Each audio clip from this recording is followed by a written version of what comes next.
From Morara Kebaso angry. The governors who are stealing from you, they are from your tribe. To Mzungu injecting. The president of Kenya is nothing more than an imperial lackey. Have you paid rent?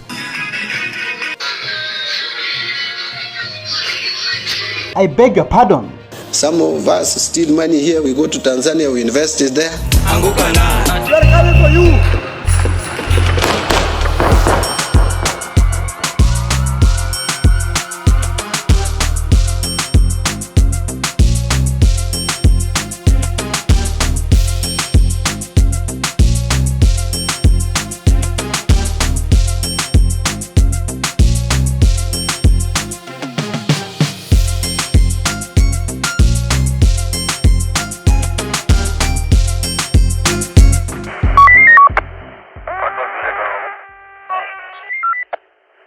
Hello, how are you? Welcome back to ShowNewTrend. I'm also today and my name is Elvis Derry. Before I start today's episode, just watch this video.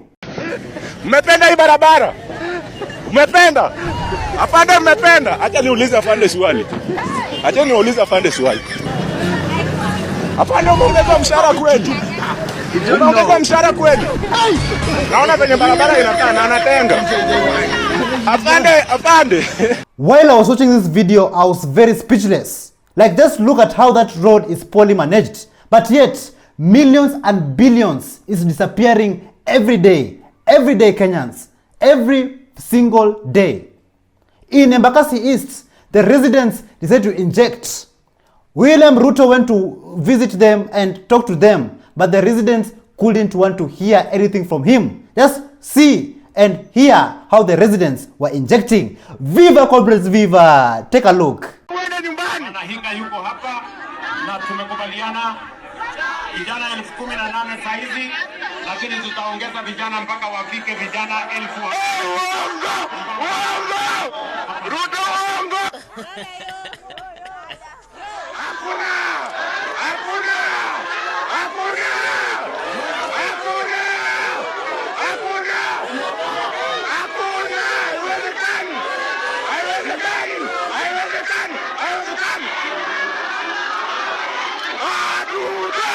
I almost took a wank while watching this video. Like, people are injecting everywhere.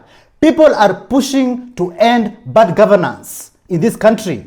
Amazing. Karen Nyamu, a Kenyan politician, she was kicked out of her house after she failed to pay the rent. Just take a look.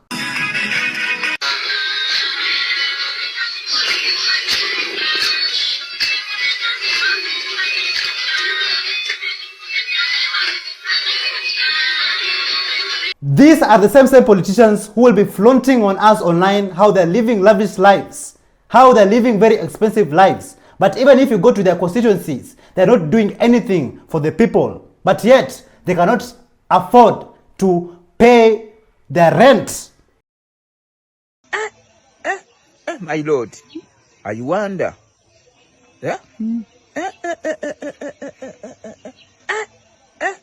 My Lord, I wonder.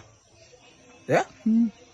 Inject party leader Morara Kebaso Sr., who is also known for his Vampire Diaries episodes. But he was shocked that some people are watching his Vampire Diaries is just like another movie. And people are not actually, some people, not everybody, but some people are not taking it seriously. Like, just watch what Morara Kebaso had to say about this. Why do you watch the Vampire Diaries? Is it an entertainment joint? You don't watch the Vampire Diaries for entertainment. The Vampire Diaries is to provoke you to take action about your nation. It is to provoke you to think of change and think of a better Kenya. The governors who are stealing from you, they are from your tribe. Mbona hawajawaonea huruma? Kwa nini hawajasema mimi ni governor wa hii county, mimi ni Mkikuyu kama hao Wakikuyu wenye naongoza sitawaibia? Why? While billions, taxpayers' money is being stolen, disappearing every day in front of our eyes, Visoi Ward residents were also met with another rude disappointment, where the governor launched dry taps. 7 kilometers. Alafu unakuja 7 kilometers na maji.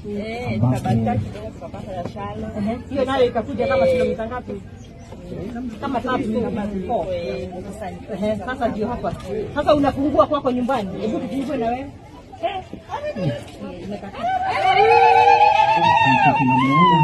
Ewe Mungu, usituache sisi peke yetu, watu maskini hatuna nguvu. Mungu simama na sisi. Ladies and gentlemen, as you can see, Visoi ward residents have been scammed. Ewe Mungu, usituache sisi peke yetu, watu maskini hatuna nguvu.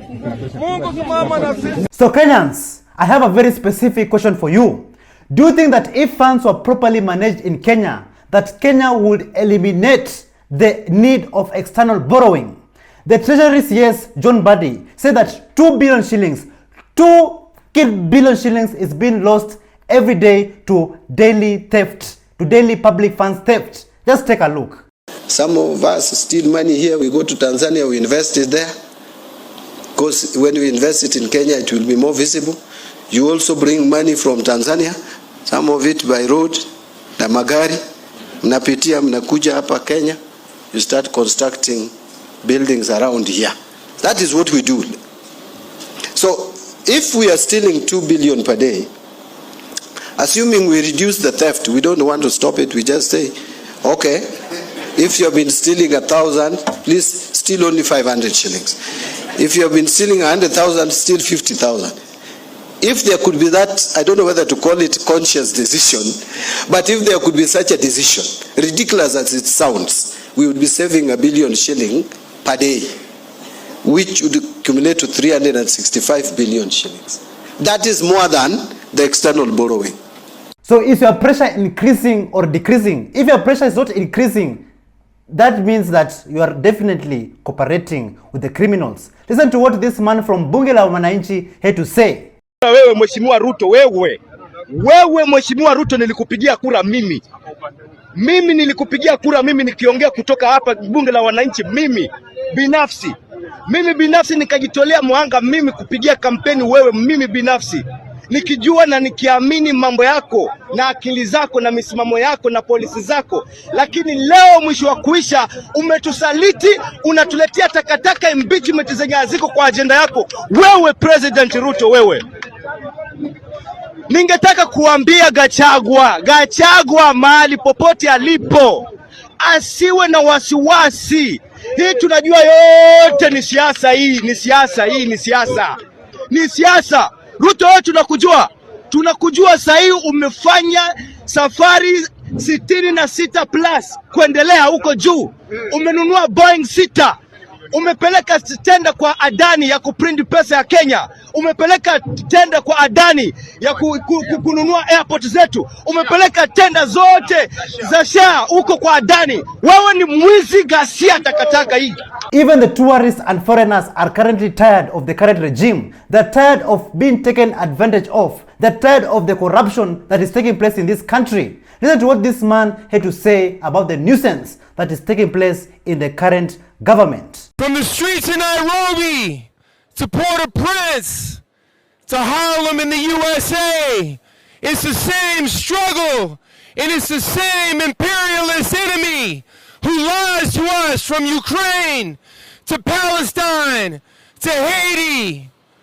How can these criminal imperialists claim to be broke when it comes to all of our needs in the belly of the beast, but they can send 150 billion of our taxpayer dollars? The president of Kenya is nothing more than an imperial lackey, stooge, and sellout.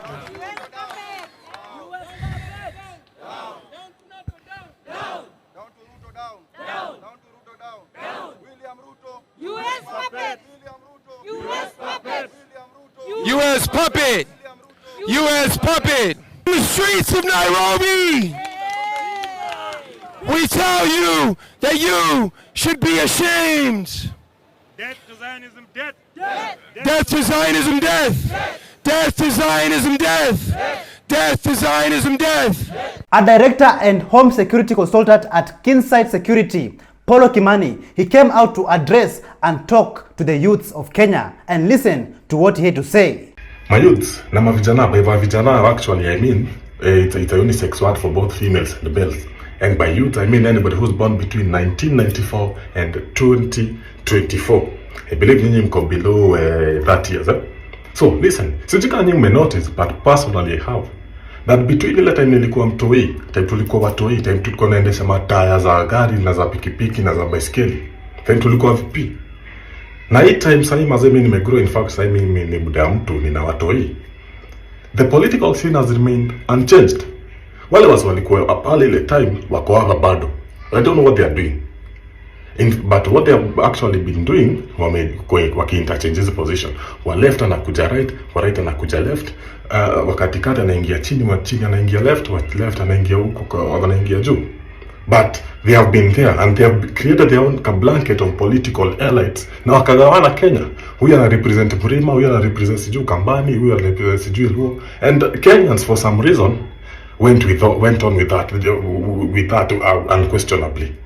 Now listen, the reason I'm addressing youths is because I know you guys are smart. You know, sisi ni wase tumesoma, sisi ni wase tuko na madegree, sisi ni wase madiploma, sisi ni watu tumemaliza form 4.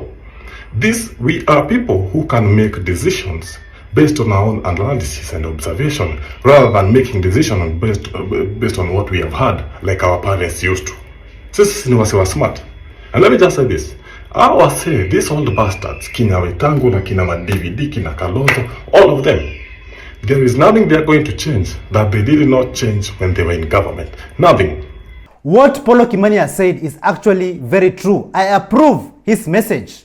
The problem with our people, our own people, the residents, the citizens, we elect the same leaders. We vote for the same leaders. We campaign for the same leaders every election season. For what? And yet they're not doing anything. No progress, no development in our country. And of course, in Africa. Just take a look at this video. One of Africa's biggest cancers is that Africans, for whatever reason, seem insistent on electing leaders who've built nothing and then wonder why they build nothing. You've built nothing. You've created nothing. But for your words and political oratory, your ability to hold a tune and sing a verse, your ability to fill a stadium with poor people on the promise of a food hamper and a t-shirt. And then we vote for you. And we wonder why you don't know how to build roads or houses or balance a budget or just make sure that crime and law and order is in place. We elect clowns and then give them the seat of the headmaster's office.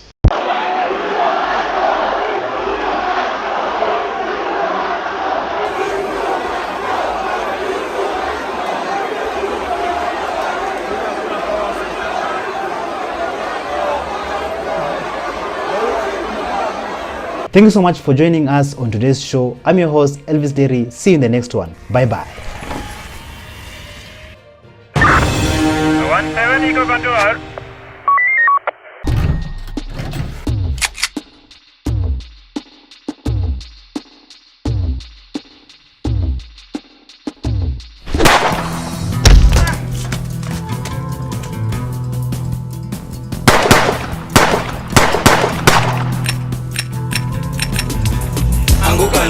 They're coming for you.